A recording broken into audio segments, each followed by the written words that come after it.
Speaking of reliability, a podcast with good friends talking with you about reliability engineering topics.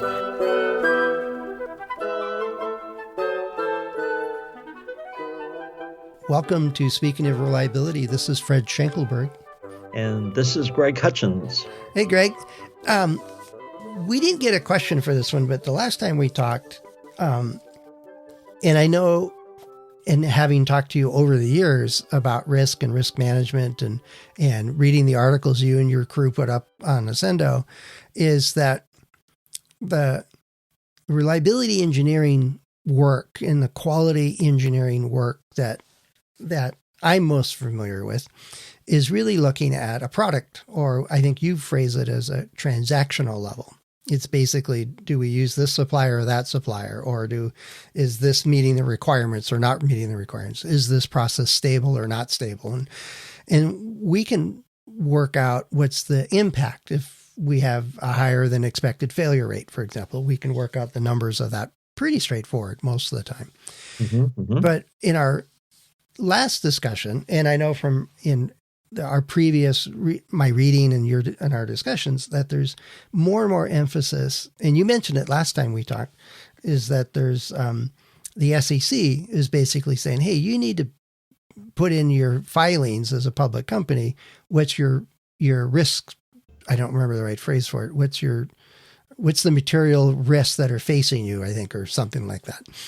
And so the impression is that there's larger programs. And I know that ISO 31000 or 3100,000, I don't know how many zeros are on that thing, has a framework of how to set one up. And more companies are looking at it as a process or a technique to establish an enterprise risk management program. But I've always found that what we do in reliability, well, let me put it this way. When I was with Hewlett-Packard, and this is years and years ago, the SEC had not required us or any of the public traded companies to report their warranty expenditures.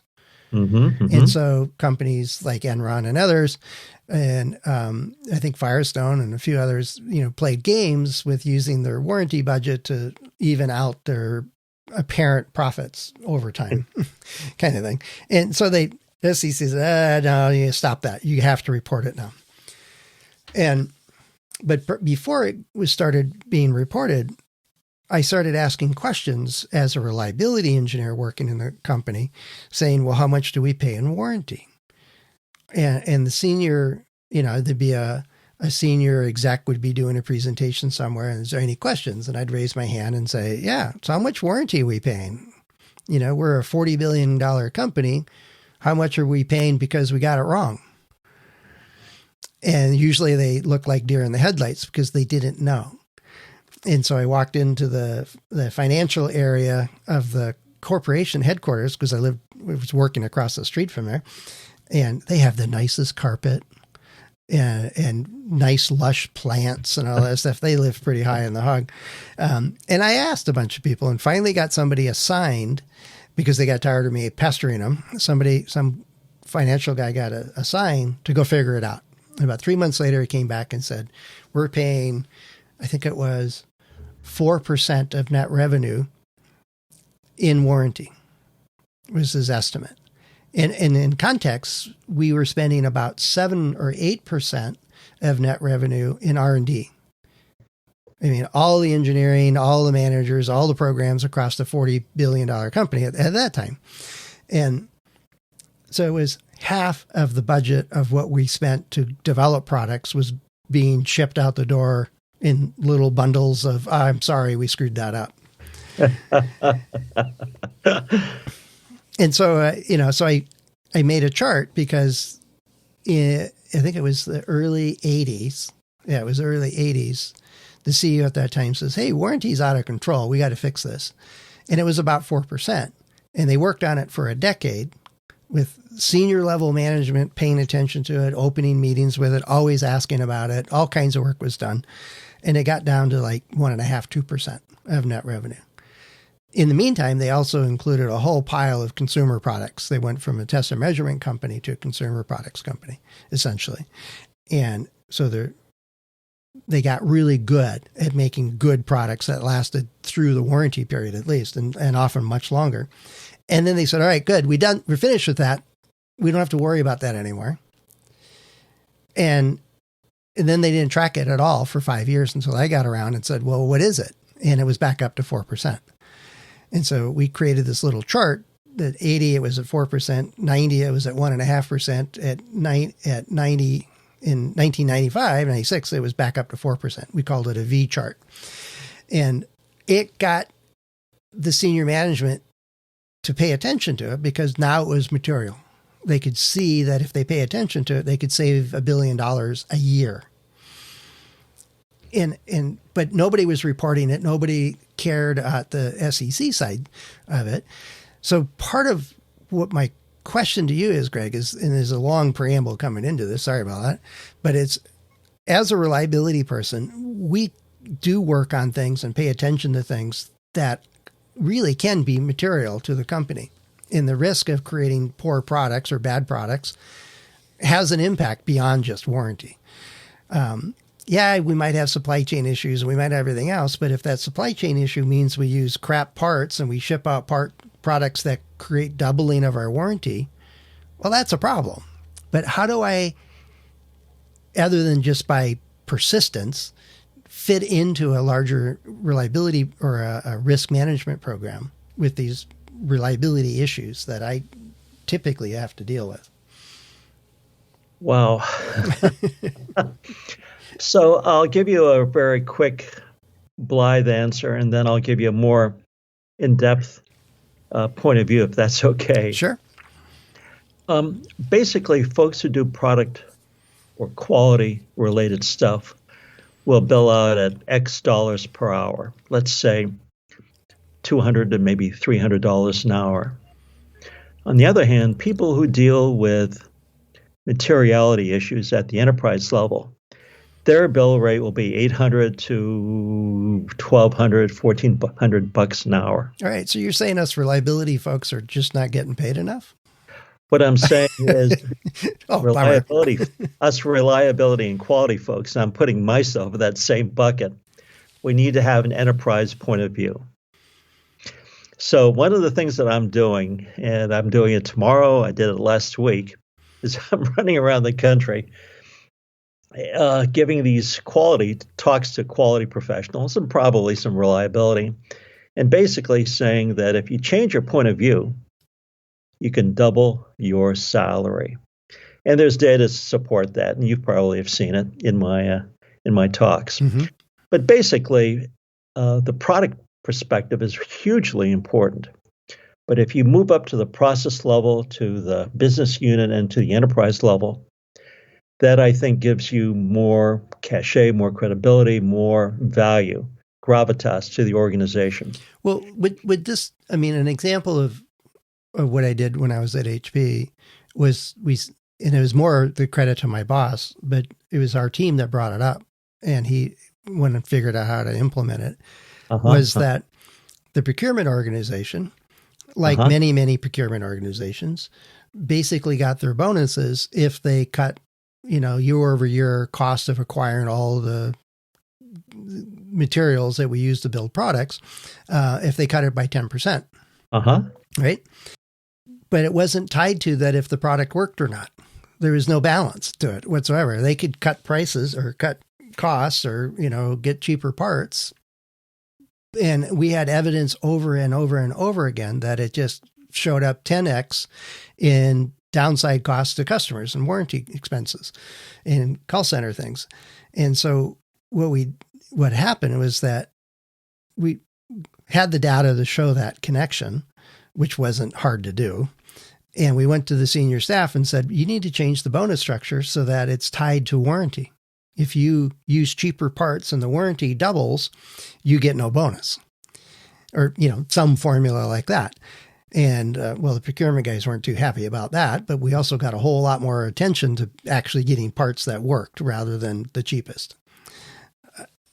Is that I mean, that's the enterprise level, is looking at that overall process of bonuses and rewards and corporate management, essentially, and tweaking it so that we actually serve the larger stakeholders' needs or expectations, rather than just the silos that we were seeing in the company. Absolutely right. And what you did is you changed behavior. You looked at objectives, KPIs, key performance indicators, and you changed them, and that changed the management of the organization to focus or on a different issue, different enterprise issue, which was material. Yeah. So I throw that out there because it's a way that reliability folks and quality folks, to that extent, instead of focusing on, did I do this test and gather this particular data, is what's the larger impact to this overall program. And if I see a problem with procurement, I might not be the only program that's having this impact, getting this adverse impact. What if I multiply that times all of our programs? Oh, now it's a real problem. And that's what I think is what you're talking about, is change your focus or perspective. And what happens is, from a risk point of view, you change your levers for the organization. Right. The lever before might have been, what's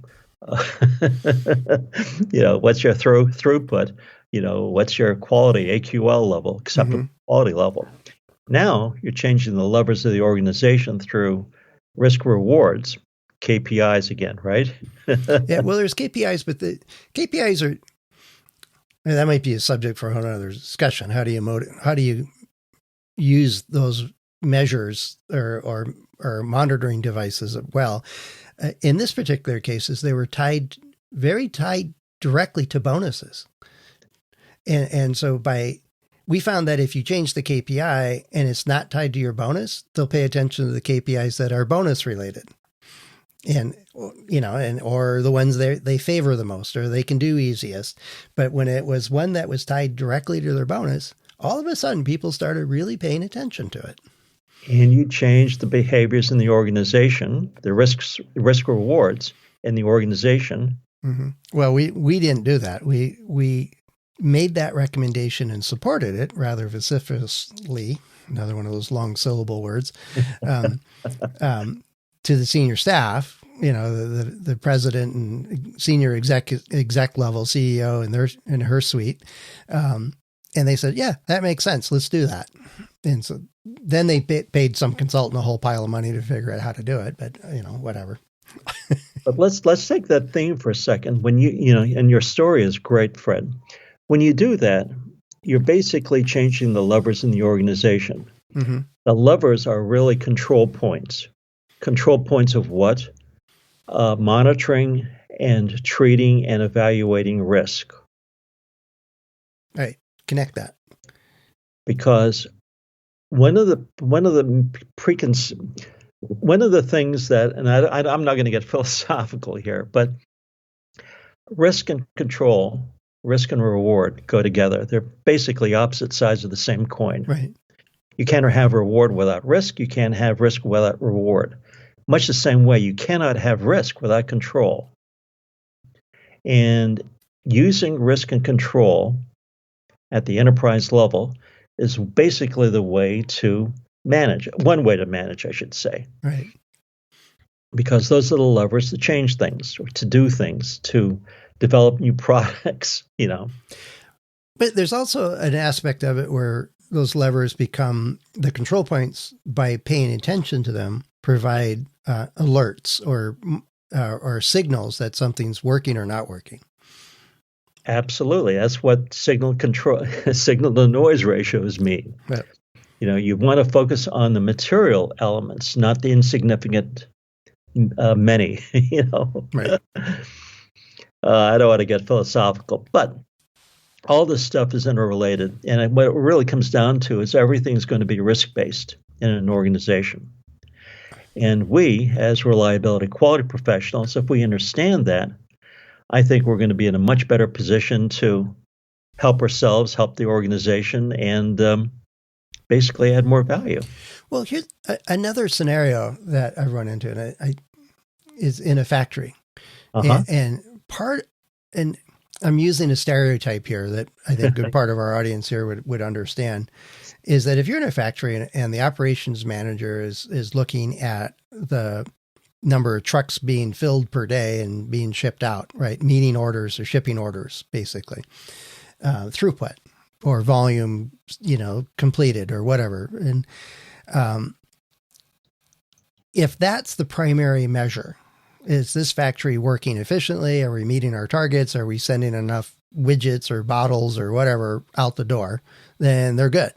But when we have an equipment breakdown, the stereotype is the operation manager is get that fixed as fast as you can. So we have then basically minimized the ability to understand the root cause of it, which is a very transactional level type thing, is understanding what's the fundamentals of this equipment breakdown and how can I fix it, not just get it up and running, but also so it doesn't break down tomorrow, kind of thing, or next week, or make sure that we fix it systemically, not just patch it.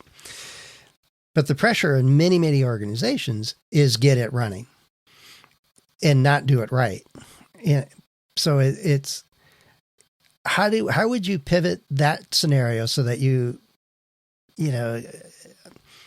can make the argument, no, we really do need to fix this the right way and understand the failures and systemically make changes that fix things rather than just, run our equipment into the ground?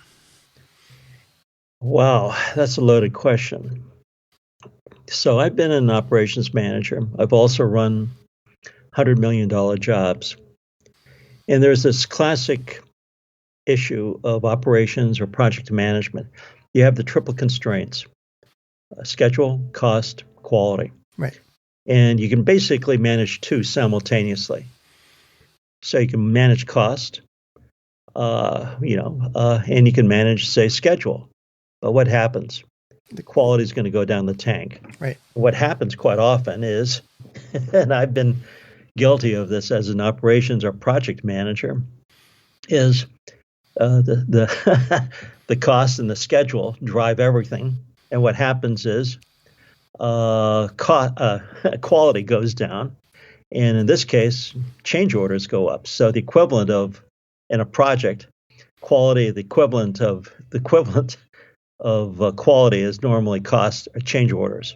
So change orders go up, and what happens is to keep the project on schedule and on budget, I have to basically approve maybe 4, 6, 8, 10% cost overruns.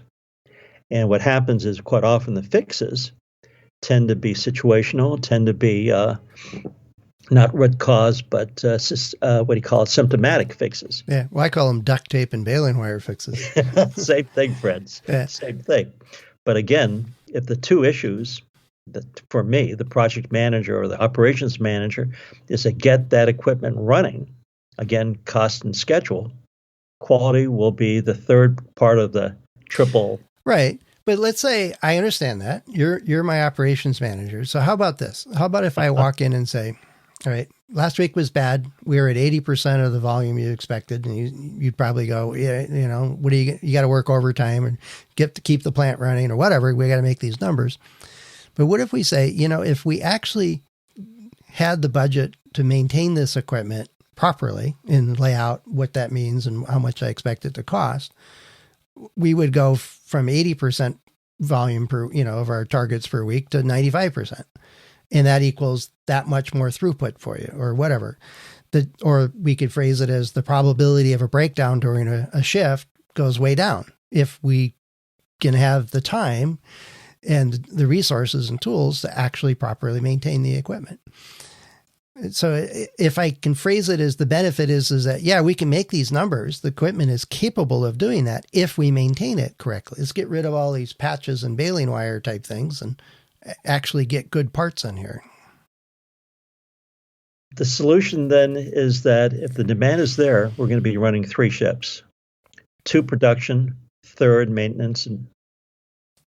Right. But that oftentimes is, I don't know why that's not seen by an operations manager, is the trade-off of you got to sharpen the axe in order to chop the tree. If you just keep wailing at the trees, you're just going to get slower and slower and worse at it. You might build shoulder strength, but that's about it. Because we're all used to, in a project or in a shop, in a factory, we want to keep it running. And basically fighting fires is the way that we look good. Yeah, unfortunately, that's way too common. But I think shifting your point of view and going, yes, I understand that's important. Here's the value to the organization or stakeholders if we hit our numbers for shipments, right? And then take a percentage of that and say, let's put that into maintenance so that we can improve our ability to actually make our numbers. But did you see how you reframe the problem, Fred? You went from product, machine, to the process, to basically the enterprise, justifying, correctly so, reframing the problem in terms of the factory and in terms of being more efficient, looking at throughput and looking at value, looking at cost. Yeah. I don't know. I've learned it over the years from a variety of different mentors is that you gotta walk, if you're trying to change somebody else's mind or behavior, you actually have to frame it in something that's important to them. Absolutely. Just because it's important to me that I get called, I don't like getting called at 2 a.m. to go, fix a down event kind of thing. That won't fly with the ops manager. No. That's why you're on call. That's what you're here for. Go fix it. What takes you so long? But if I reframe it as this will actually benefit you and making you what's important to you, that just seems a little bit too easy. I don't know. But it's how I think we reliability folks and a variety of folks that listen to this, unless you're at the C-level already, how we can fit into it. But I think it also works vice versa. I mean, the C-level folks, if they want a good program, they can't say, oh, we need to ship 1 million products, and then tell all their program managers and supply chain engineers and everybody else, that's the target without giving them any budget or money or any support to actually go do it. That's the classic problem with supply chain management, with operations management, even with software development now. Okay. That's a classic problem. Well, I'm probably not going to solve it in the next 30 seconds, so we'll wrap it up here. But I guess I've been fitting into the larger pictures over the years, just kind of naturally, but I think I've been, nudged into it by a couple of very smart people.